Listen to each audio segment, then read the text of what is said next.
Russia की एक doctrine है डेड एंड डॉक्ट्रिन, जिसमें वो ये कहते हैं कि अगर उनका टॉप लीडर मारा जाता है तो ऑटोमेटिकली न्यूक्लियर है वो अपने टारगेट को हिट कर देंगे। दिख रहा है कि खोमेनी भी यही डॉक्ट्रिन को यूज कर रहे हैं। It's been 13 days and USA is still not able to control Iran and USA has spend more than $11 billion in Iran. तो क्यों वो कॉन्क्र नहीं कर पा रहा है वॉर को? तो ये रीजन है कि ईरान है वो यूज कर रहा है शहीद ड्रोन्स विच कॉस्ट ऑलमोस्ट $50,000, जब सामने उसको काउंटर करने के लिए यूएस यूज कर रहा है थार्ड सिस्टम जो पड़ता है $1 बिलियन का, जो उनके लिए वो कॉस्ट बेनिफिशियल नहीं हो रहा है। ईरान यूज कर रहा है मोजेक डिफेंस सिस्टम।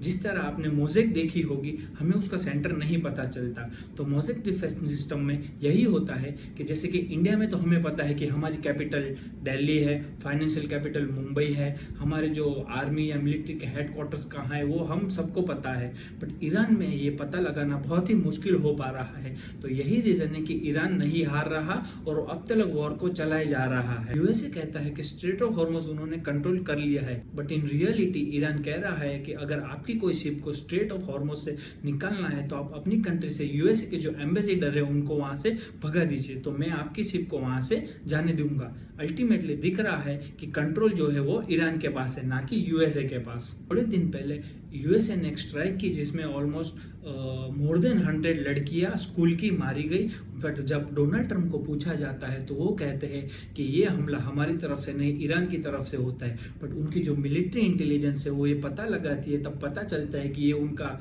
मिसाइल का फेलियर था, इस वजह से वो स्कूल पर जा गिरी और इतनी सारी लड़कियों की डेथ हो गई। तो अल्टीमेटली ईरान कह रहा है कि वॉर कब खत्म होगी वो हम डिसाइड करेंगे, ना ही यूएसए। इसी रीजन से यूएसए स्ट्रगल करता दिख रहा है और लग रहा है कि यूएसए की हेजेमनी को चैलेंज मिल रहा है।